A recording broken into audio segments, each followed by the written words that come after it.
Assalamualaikum warahmatullahi wabarakatuh.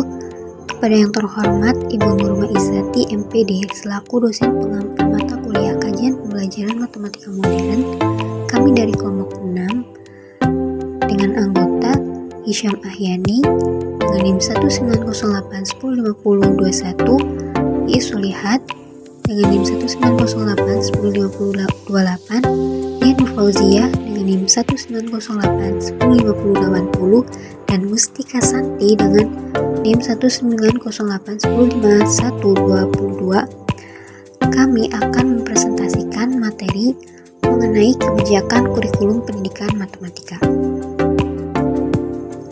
Poin pembahasan yang akan dibahas yaitu yang pertama, pengertian kurikulum, yang kedua, komponen dan fungsi kurikulum, yang ketiga, matematika dalam kurikulum, dan yang keempat, kurikulum 2013 dalam mata pelajaran matematika. Baik, pembahasan yang pertama yaitu pengertian kurikulum. Kurikulum dalam arti yang sempit adalah sekumpulan daftar pelajaran beserta rinciannya yang perlu dipelajari pembelajar untuk mencapai suatu tingkat tertentu sesuai dengan tujuan yang telah ditetapkan. Sedangkan kurikulum dalam arti yang luas tidak hanya terbatas pada sejumlah daftar pelajaran saja, tetapi semua pengalaman belajar yang dialami pembelajar. Saya Mustika Santi akan melanjutkan materi. Di sini saya akan membahas mengenai komponen dan fungsi kurikulum. 1. Komponen. Komponen terbagi menjadi 5 poin, yaitu A. Tujuan. Tujuan merupakan suatu pedoman dan langkah dalam menemukan sesuatu yang diinginkan. B. Isi atau materi. Materi yang dikembangkan dalam kurikulum itu adalah materi yang menyatakan kepentingan peserta didik sesuai dengan kebutuhan minat dan bakatnya. C. Proses pembelajaran.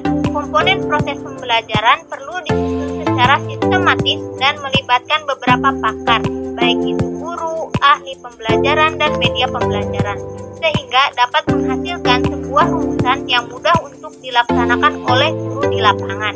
Dalam hal ini, Sukma Dinata tahun 1997 membagi komponen proses pembelajaran menjadi strategi mengajar dan media mengajar.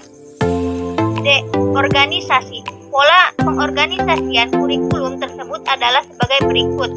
A. Kurikulum mata pelajaran. B. Kurikulum korelasi. C. Kurikulum terintegrasi.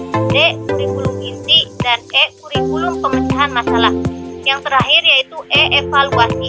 Evaluasi merupakan alat ukur untuk mengetahui keterlaksanaan program dan juga tingkat keberhasilan yang telah dicapai dikaitkan dengan rencana yang telah ditetapkan oleh kurikulum. Yang kedua, fungsi. Berkaitan dengan fungsi kurikulum bagi siswa, dalam literatur lain, Alexander Inglis dalam Hamalik tahun 1990 mengemukakan 6 fungsi kurikulum sebagai berikut. Yang pertama, fungsi penyesuaian, the adjustive or adaptive function. Artinya, kurikulum itu mampu menyesuaikan dengan kebutuhan dan perubahan yang terjadi, sehingga kurikulum tersebut dapat menyesuaikan dengan tuntutan dan kebutuhan saat ini. Kedua, fungsi integrasi, the integrating function. Artinya, kurikulum tersebut menggambarkan suatu kebutuhan yang terintegrasi dalam suatu kesatuan secara menyeluruh atau komprehensif. Artinya, kurikulum terintegrasi dalam suatu kesatuan secara komprehensif dan holistik. Yang ketiga, fungsi diferensiasi, the differentiating function. Fungsi yang ketiga adalah tipe differentiating function. Artinya bahwa kurikulum tersebut harus mampu menyediakan bahan atau materi yang beragam sesuai dengan tingkat kemampuan dan kebutuhan peserta didik. Yang keempat, fungsi persiapan, the propedeutic function. Artinya, kurikulum mampu mengarahkan setiap peserta didik untuk memilih keahlian yang ditekuni sesuai dengan potensi yang dimilikinya. Kelima, fungsi pemilihan, the selective function. Artinya bahwa kurikulum tersebut menyediakan pilihan-pilihan bagi peserta didik yang sesuai dengan kondisi yang diperlukan. Kurikulum mampu menyediakan pilihan-pilihan kepada peserta didik untuk diseleksi sesuai dengan minatnya.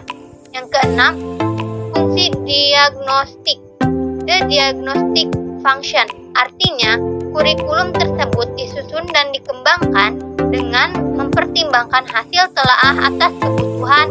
Maksudnya, kurikulum yang dirumuskan tersebut berangkat dari hasil kebutuhan yang diperoleh melalui survei atau observasi lapangan. Baiklah, materi selanjutnya yaitu matematika dalam kurikulum. Pada materi ini terdapat 4 poin. Yang poin pertama yaitu ruang lingkup kurikulum matematika. Nah, merujuk pada standar kompetensi dan kompetensi dasar yang harus dicapai siswa, maka ruang lingkup materi matematika adalah aljabar, pengukuran dan geometri, peluang dan statistika, trigonometri, dan serta kalkulus. Nah, kompetensi aljabar itu ditekankan pada kemampuan melakukan dan menggunakan operasi hitung pada persamaan, pertidaksamaan, dan fungsi. Sedangkan pengukuran dan geometri itu ditekankan pada kemampuan menggunakan sifat dan aturan dalam menentukan porsi, jarak, sudut, volume, dan transformasi. Sedangkan peluang dan statistika itu ditekankan pada menyajikan dan meringkas data dengan berbagai cara. Dan selanjutnya itu trigonometri ya. Nah, trigonometri itu ditekankan pada menggunakan perbandingan, fungsi, persamaan, dan identitas trigonometri. Dan yang terakhir itu kalkulus. Nah, kalkulus ini ditekankan pada menggunakan konsep limit laju perubahan fungsi. Selanjutnya yaitu poin kedua, prinsip kurikulum matematika. Yang pertama, koherensi. Nah, kurikulum yang koheren secara efektif mengorganisir dan mengintegrasikan ide-ide matematika sehingga guru dan siswa dapat melihat bagaimana ide yang dibangun dan dikoneksikan dengan ide lain sehingga memungkinkan mereka untuk mengembangkan pengetahuan, pemahaman, dan keterampilan yang baru. Yang kedua, ada fokus pada titik matematika yang bersifat penting. Kurikulum matematika itu perlu memfokuskan pada konten dan proses. Nah, topik-topik matematika dapat dikembangkan dengan mempertimbangkan kemanfaatan dan kegunaan. Misalnya itu, mengembangkan atau memperdalam ide-ide matematika yang dihubungkan dengan lingkup matematika yang lain. Yang ketiga ada terartikulasi dengan baik pada semua jenjang. Nah, kurikulum matematika sekolah itu harus terartikulasi dengan baik dengan melakukan kurikulum mapping. Nah, kurikulum mapping itu menggambarkan bagaimana gagasan-gagasan matematika yang saling berhubungan dan saling mendasari satu sama lain sehingga akan menghasilkan keutuhan yang koheren. Selanjutnya poin ketiga yaitu kedudukan matematika dalam kurikulum. Asep Jihad dalam mengidentifikasi bahwa matematika itu jelas berbeda dengan mata pelajaran yang lain. Kita bisa lihat beberapa hal sebagai berikut. Yang pertama, objek pembicaraan abstrak. Sekalipun dalam mengajarkan di sekolah anak diajarkan benda konkret, siswa tetap didorong untuk melakukan abstraksi. Yang kedua itu pembahasan mengandalkan tata nalar. Artinya, info awal berupa pengertian dibuat seefisien mungkin. Pengertian lain harus dijelaskan kebenarannya dengan nalar yang logis. Yang ketiga, pengertian atau konsep atau pernyataan sangat jelas berjenjang sehingga terjaga konsistennya. Yang keempat itu melibatkan perhitungan. Dan yang terakhir dapat dipakai dalam ilmu yang lain serta dalam kehidupan sehari-hari. Nah, matematika sebagai ratu dan pelayan ilmu. Matematika sebagai ratu ilmu dimaksudkan bahwa matematika adalah sebagai sumber dari ilmu yang lain. Dari kedudukan matematika sebagai pelayan ilmu pengetahuan, tersirat bahwa matematika itu sebagai suatu ilmu yang berfungsi pada untuk melayani ilmu pengetahuan. Poin yang terakhir atau poin yang keempat yaitu perkembangan kurikulum matematika di Indonesia. Yang pertama itu ada kurikulum 1998. Nah, jika dilihat dari ciri-cirinya, pengajaran matematika pada kurikulum ini dimulai dengan penjelasan singkat yang disertai tanya jawab dan penyajian contoh. Nah, serta dilanjutkan dengan pengerjaan soal-soal latihan baik yang bersifat prosedural atau penggunaan rumus tertentu.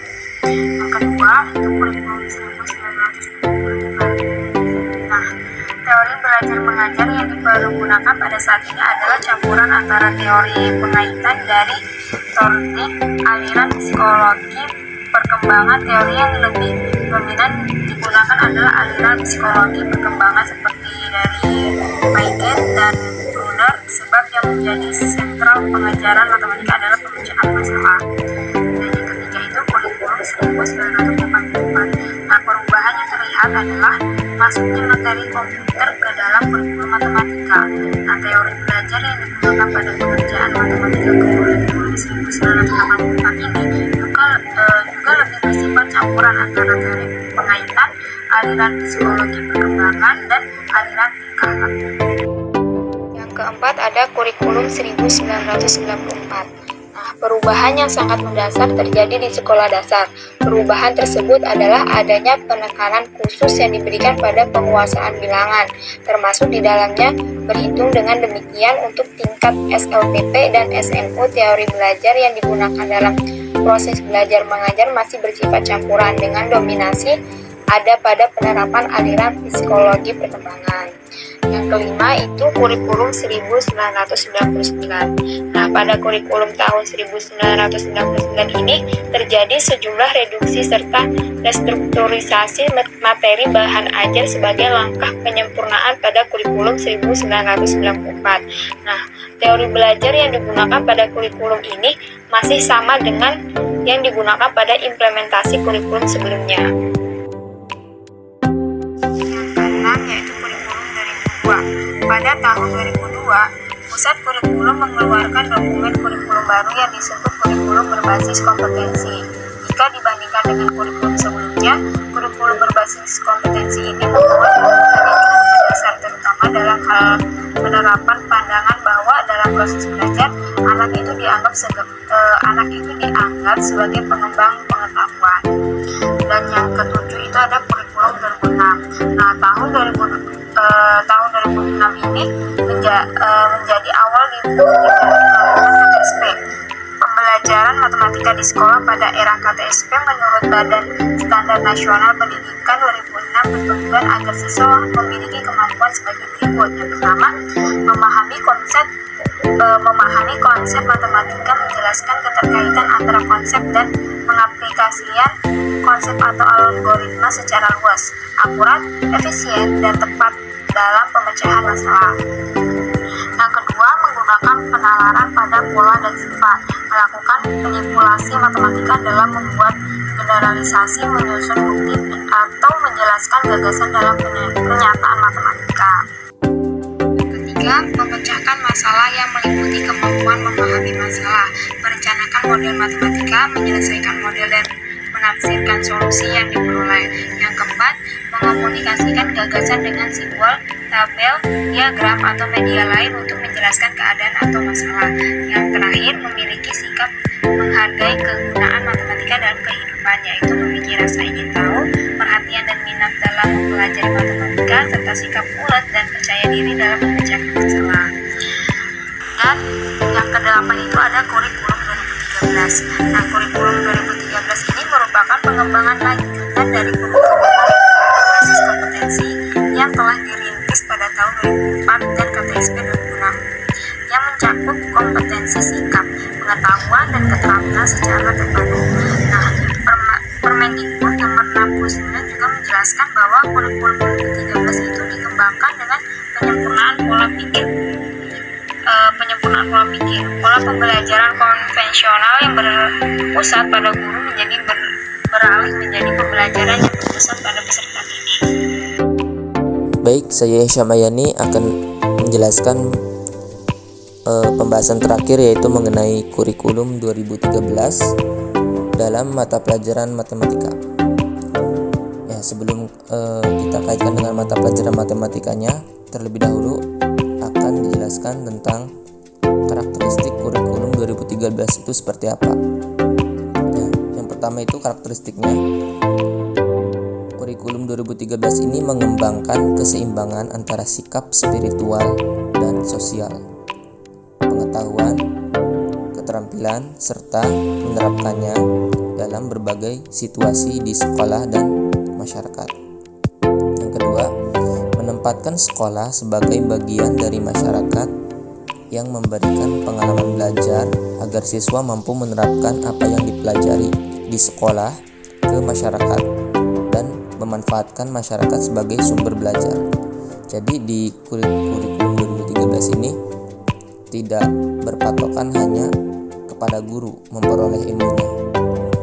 Jadi bisa melalui lingkungan sekitar maupun sumber-sumber lainnya.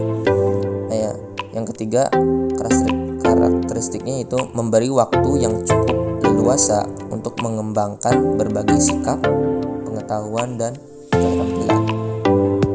Kemudian mengembangkan kompetensi yang dinyatakan dalam bentuk kompetensi inti kelas yang dirinci lebih lanjut dalam kompetensi dasar mata pelajaran. Nah, dalam kurikulum 2013 ini erat kaitannya dengan dua kompetensi tadi, kompetensi inti dan kompetensi dasar. Nanti di poin selanjutnya akan dibahas. Kemudian karakteristik yang terakhir yaitu mengembangkan kompetensi inti kelas menjadi unsur pengorganisasi atau organizing elements kompetensi dasar. Nah, semua kompetensi dasar dan proses pembelajaran dikembangkan untuk mencapai kompetensi yang dinyatakan dalam kompetensi inti. Nah, selain itu, karakteristik lain yang ditonjolkan dalam kurikulum 2013 ini adalah pembelajaran berbasis kelompok. Karena yang dititik beratkan pada kurikulum 2013 ini adalah kolaboratif. Nah, selain itu juga lebih banyak interaksi komunikatif dengan sesama peserta didik. Nah, itu tentang karakteristik kurikulum 2013. Kemudian kita bahas tentang kompetensi inti atau disingkat KI. Nah, kompetensi inti ini merupakan tingkat kemampuan untuk mencapai standar kelulusan yang harus dimiliki seorang siswa pada setiap tingkat kelas atau program yang menjadi landasan pengembangan kompetensi dasar. Nah, rumusan kompetensi inti ini menggunakan notasi yang seperti yang ada di video ya. Pertama, kompetensi inti 1 atau KI1 itu untuk kompetensi inti sikap spiritual. Nah, untuk yang kedua, kompetensi inti 2 itu atau KI2 untuk kompetensi inti sikap sosialnya siswa. Nah, kalau tadi yang pertama kan spiritual, tentang keagamaannya, tentang budi pekertinya, sikapnya. Kalau yang kedua itu tentang sikap sosialnya terhadap siswa lain atau terhadap orang lain. Untuk kompetensi yang ketiga itu tentang pengetahuan kognitif siswanya. Dan kompetensi inti yang keempat yaitu tentang keterampilan. Nah, kompetensi inti ini berfungsi sebagai unsur pengorganisasi kompetensi dasar. Jadi nantinya untuk membuat kompetensi dasar itu sebagai unsur pengorganisasi kompetensi inti merupakan pengikat untuk organisasi vertikal dan organisasi horizontal pada kompetensi dasar. Nah, kemudian apa itu organisasi vertikal kompetensi dasar dan organisasi horizontal gitu. Nah, organisasi vertikal kompetensi dasar adalah keterkaitan kompetensi dasar satu kelas dengan kelas di atasnya sehingga memenuhi prinsip belajar, yaitu terjadi suatu akumulasi yang berkesinambungan antar kompetensi yang dipelajari siswa. Sedangkan untuk organisasi horizontal kompetensi dasarnya adalah keterkaitan antara kompetensi dasar satu mata pelajaran dengan kompetensi dasar dari mata pelajaran yang berbeda dalam satu kelas yang sama, sehingga terjadi proses saling memperkuat. Jadi kalau organisasi vertikal kompetensi dasar itu kompetensi dasar satu kelas dengan tingkat di atasnya, misalkan kelas 1 dan kelas 2. Nah, dikaitkan itu. Sedangkan untuk yang horizontal itu kompetensi dasar satu mata pelajaran dalam satu kelas, misalkan satu kelas 1 dengan mata pelajaran yang lain dalam kelas 1 tersebut. Nah, kemudian kita ke pembahasan kompetensi dasar. Nah, kompetensi dasar ini pada dasarnya dirumuskan untuk mencapai kompetensi inti. Rumusan kompetensi dasar dikembangkan dengan memperhatikan karakteristik siswa, kemampuan kemampuan awal serta ciri dari suatu mata pelajaran. Nah, untuk pembagiannya, kompetensi dasar kelompok 1 nih. Kelompok 1 itu kelompok kompetensi dasar sikap spiritual dalam rangka menjabarkan kompetensi inti 1. Nah, jadi nanti di kompetensi dasar yang pertama ini banyak jenisnya yang nanti disimpulkan menjadi kompetensi inti 1. Nah, begitupun untuk kompetensi lainnya sama. Nah, untuk keterangannya, kompetensi dasar yang berkenaan dengan sikap spiritual, kompetensi dasar pada KI atau kompetensi inti 1, dan sikap sosial KD pada KI 2. Nah, itu ditumbuhkan melalui pembelajaran tidak langsung, yaitu melalui pembelajaran kompetensi pengetahuan pada KD atau pada KD dan KI 3, dan kompetensi keterampilan KD, kompetensi dasar pada KI 4, pembiasaan dan keteladanan. Jadi kesimpulannya, kompetensi 1 dan 2 tentang spiritual dan sosial itu ditumbuhkan melalui pembelajaran tidak langsung, yaitu melalui pembelajaran pada ranah pengetahuan dan keterampilan siswa. Nah, seperti itu. Kemudian pembahasan selanjutnya yaitu tentang contoh ruang lingkup mata pelajaran matematika dalam kurikulum 2013. Nah, contohnya di sini tingkat kompetensi 4 pada kelas 7 sampai 8 SMP. Nah, lingkup materinya di sini kan ada bilangan rasional, aljabar, pengenalan, geometri, termasuk transformasi, statistika dan peluang, serta himpunan. Nah, di sini kompetensi intinya terlihat di poin 1 sampai dengan poin 5. Poin 1 sampai 5. Misalkan yang pertama, menunjukkan sikap logis, kritis, analitis, cermat dan teliti, bertanggung jawab, responsif dan tidak mudah menyerah dalam menyelesaikan masalah. Yang kedua, memiliki rasa ingin tahu, percaya diri dan ketertarikan pada matematika. Yang ketiga, memiliki rasa percaya pada daya dan kegunaan matematika yang terbentuk melalui pengalaman belajar. Yang keempat, memiliki sikap terbuka, santun, objektif dalam interaksi kelompok ataupun aktivitas sehari-hari. Yang kelima, kompetensi intinya itu memiliki sikap terbuka.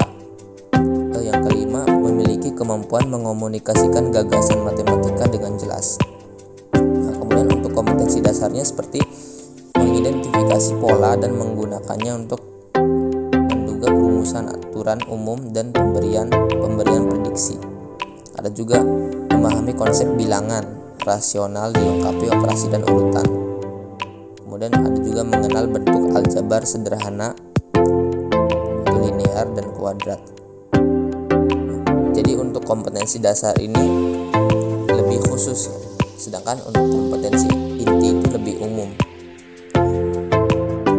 Sekian pembahasan yang dapat saya sampaikan. Saya kembalikan ke moderator. Baik, sekian presentasi dari kami mengenai kebijakan kurikulum pendidikan matematika. Kurang lebihnya mohon maaf. Sekian, wassalamualaikum warahmatullahi